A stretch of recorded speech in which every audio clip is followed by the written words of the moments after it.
1. Don't cheat on me. In 2008, I met this amazingly awesome girl in school. Let's call her CR. I was 21 and she was just about to turn 19, and we both knew what love was for the first time in our lives. We were both going to a community college, me for theater design and her for education. We lived about half an hour apart, but there was nothing more than a minor inconvenience because we spent every free moment between classes together. Come to think of it, that slight distance was actually pretty nice because being home at least forced us to focus on homework and taking care of ourselves, and visiting each other at home was that much more special. CR graduated with her associates in 2009 and moved away to a state school to finish up her degree in early childhood special education. Like before, the distance was not a concern because it was a short train ride away and I'd spend 1 or 2 weekends a month down there with her. I proposed to her on Valentine's Day 2010. School wasn't really my thing and I ended up enlisting in the USAF that following May and got moved halfway across the country to a place neither of us had ever imagined visiting. However, like before, we wouldn't let distance get in our way. Now it should be noted that her mom did not like me. I still don't know why, but she was always the loudest, rudest, most annoying and disrespectful bag I've ever met. She was from the city and she married into a family of farmers that owned the land since the 1870s, so that may explain part of her malice. From here on, evil bitches EB. Another thing to know is that I have a great memory, and this will be important later on in the story. Anyway, back to the military. I had a 2-week break between my training and leaving for my first and only duty station, which just happened to be over Christmas and New Year's. Even though we were engaged, we hadn't really put any consideration into actually getting married. She wanted something small with her family and cousins, and I was completely okay with going to a courthouse and getting it over with.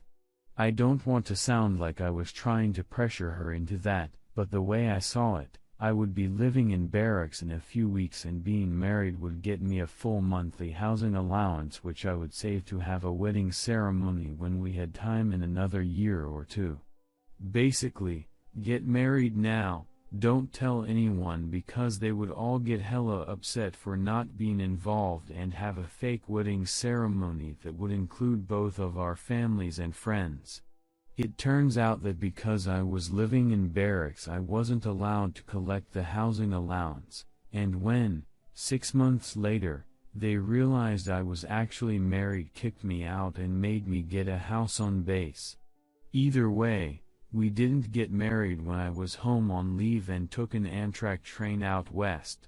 I highly recommend traveling cross-country by train if you have the time. The first time we were able to see each other after that was during her spring break, which was the first part of March. CR and I finally eloped in a courthouse and spent the next few days glued to each other penis and vagina style like every young married couple should. I flew back home for a couple weeks in June, and this is when things started to unravel. Easter Seals, for those who don't know, run summer camps for special needs kids, and my new wife volunteered to be a counselor for the last 7 weeks of the summer.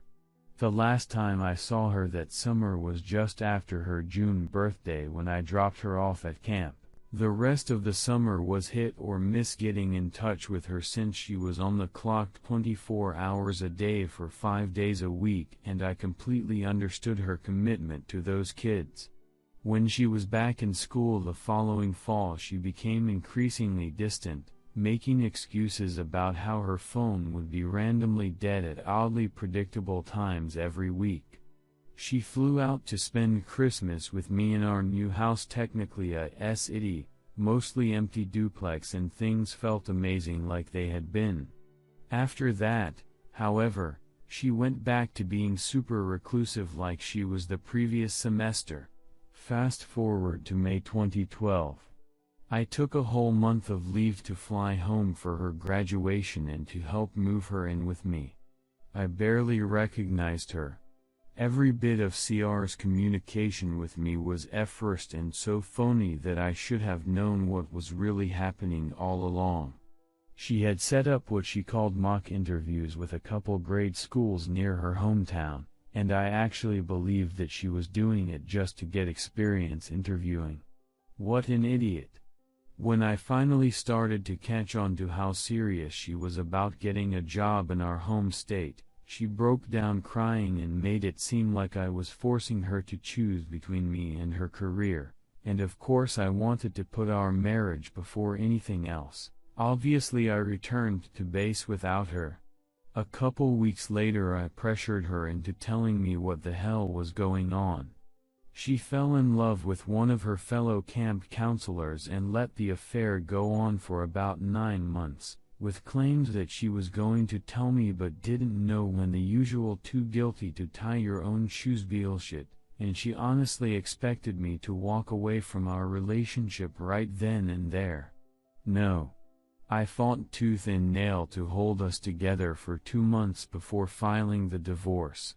I'm skipping a bunch of sappy details here, but the divorce was filed late August and became final that December, mandatory 90-day waiting period in my state. The pain I suffered in that one-sided relationship is something I would never wish on anybody unless that truly deserved it. Apparently EB whispered all kinds of lies to her about how I joined the military to get away from her and actually had the gall to blame me for all the crying and misery her oldest child was going through. My soon-to-be ex never admitted who was blaming me for everything, but I was really close to her dad and siblings, so I can't imagine that they would ever suspect me, but EB was so manipulative that by Halloween they had all turned against me. At that point I had it. I was near suicidal and my anxiety attacks were hitting basically every day. I was miserable, tired of being lied to, tired of the slander, tired of being the bad guy when I was the one who was attacked here. It started with sending texts to her brothers and sister saying, "Hey, I'm actually your brother-in-law. Nice to know that we don't keep secrets, right?" CR exploded, but that was just the beginning. I wrote a 3,000-word letter explaining in every detail I could recall exactly what happened, the fact that we were married including copies of the marriage license and certificate, our plans for the future, and how I was the only one living up to our expectations, where she met the guy she was ducking behind my back, his name, address, phone number, camp counselor name so CR would have a harder time refuting it, and a bunch of other information that she made me keep secret from them.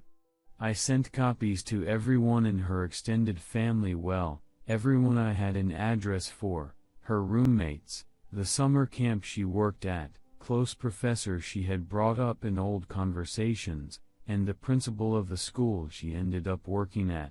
Calling the fallout catastrophic is an understatement. Her super devout Catholic family basically disowned her, her reputation at her former school was shattered, and the tension at her new job was apparently high enough that CR was forced to resign from her position before Christmas break started.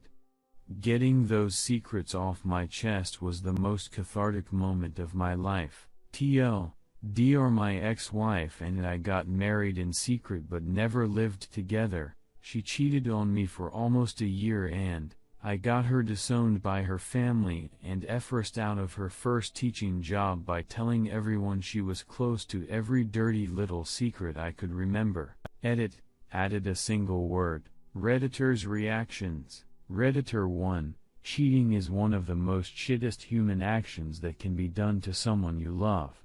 Sorry to hear that. The one who stays loyal and faithful to only you is the true one. Good revenge though, very nice. Hoping your future goes amazingly. Redditor 2, brutal, but completely ducking deserved on her part. Honestly can never understand what the duck is wrong with people when it comes to cheating. Like just say you don't want to be together, then duck right off out of my life and do whatever the duck you want to do then? Ugh. Vile. I hope you find someone who has some integrity and honesty, and who loves you in the way that you deserve. And probably don't tell this story to any potential future lovers, ha ha ha.